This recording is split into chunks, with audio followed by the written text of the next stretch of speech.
ಘಾಟಿಯಲ್ಲಿ ಬ್ರಹ್ಮ ರಥೋತ್ಸವ ಹಿನ್ನೆಲೆ ಬೆಳಗ್ಗೆ 2:30ರಿಂದ ದೇವರಿಗೆ ಅಭಿಷೇಕ ಪ್ರಾರಂಭವಾಗಿದೆ.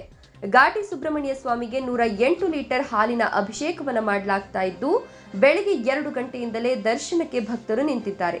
ಇನ್ನು ಬೆಳಗ್ಗೆ 4:30ರ ನಂತರ ಭಕ್ತರಿಗೆ ದರ್ಶನದ ವ್ಯವಸ್ಥೆಯನ್ನು ಕಲ್ಪಿಸಲಾಗಿದ್ದು, ಮಧ್ಯಾಹ್ನ 12:30ಕ್ಕೆ ಸರಿಯಾದ ಬ್ರಹ್ಮ ರಥೋತ್ಸವ ಪ್ರಾರಂಭ ಆಗಲಿದೆಯಂತೆ. ಬ್ರಹ್ಮ ರಥೋತ್ಸವ ಪ್ರಯುಕ್ತ ಘಾಟಿ ದೇವರಿಗೆ ವಿಶೇಷ ಪೂಜೆ, ಮಹಾ ಮಂಗಳಾರತಿ ಸೇವೆಯನ್ನು ಸಲ್ಲಿಸಲಾಗುತ್ತಿದೆ.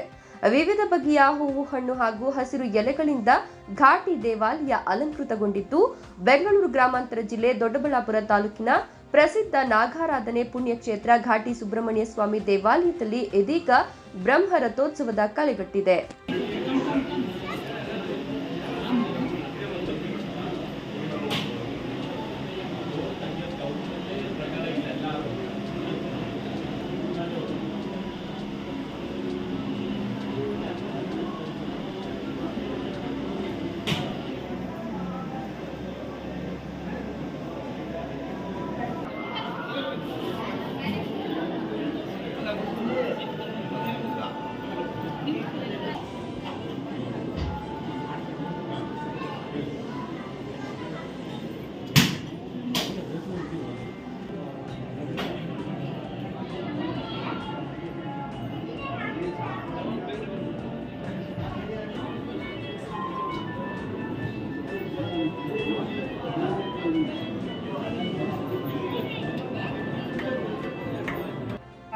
ओवते धनः